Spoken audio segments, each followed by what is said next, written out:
Yes, thank you so much once again, ladies and gentlemen. My name is Odon Fred, a student of Gulu University.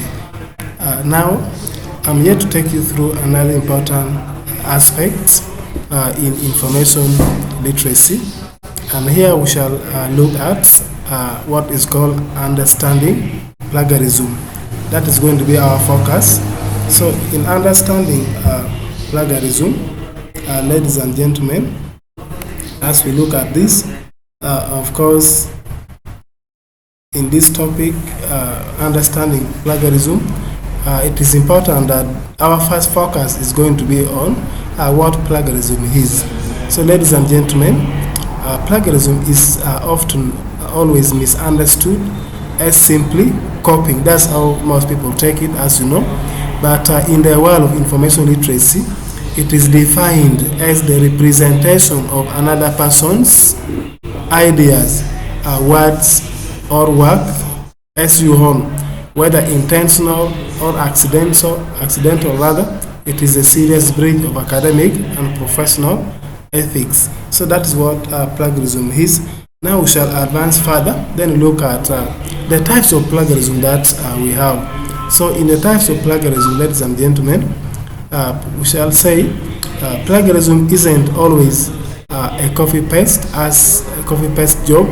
It can take several forms. So among the forms, we have this first one, which is called direct plagiarism.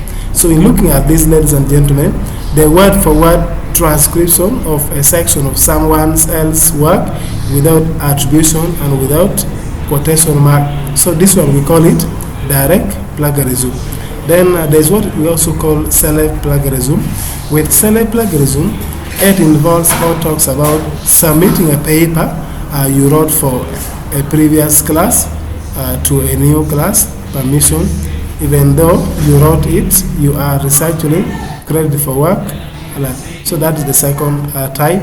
Then the third type, which is of course the second last, is what we call mosaic. We can even call it patchwork plagiarism.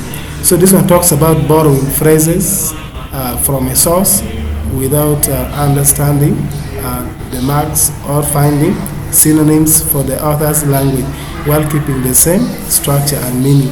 So that we call it mosaic or patchwork plagiarism. Then the last type is accidental plagiarism.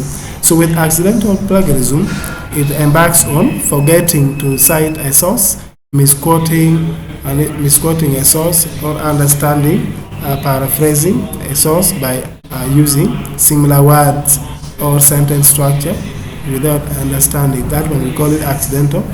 So, ladies and gentlemen, in this sharing, those are the types of plagiarism that we have. Now that we have learned about what plagiarism is, we have looked at the type. Members, ladies and gentlemen, I also request we advance and look at the consequences of plagiarism.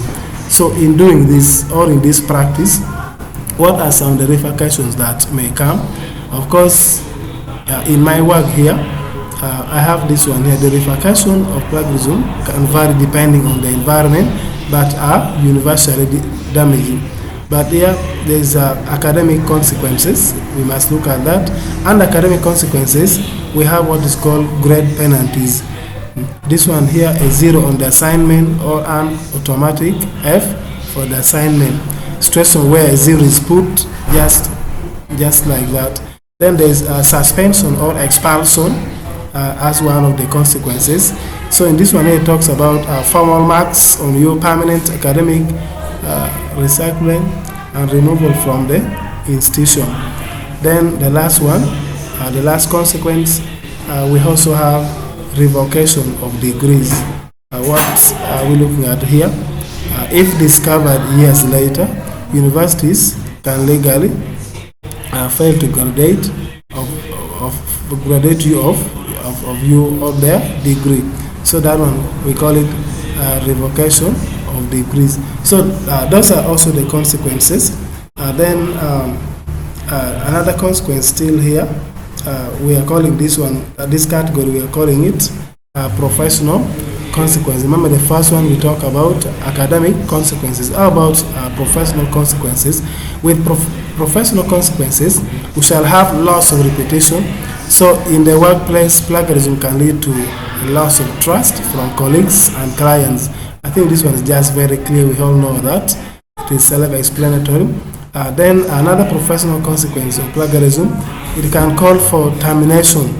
Termination, here you find that many companies have zero tolerance policies for interference with some other work.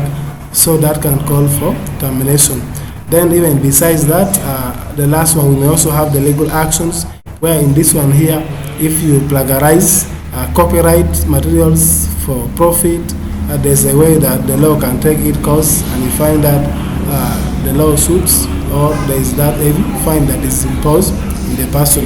So ladies and gentlemen, that is briefly about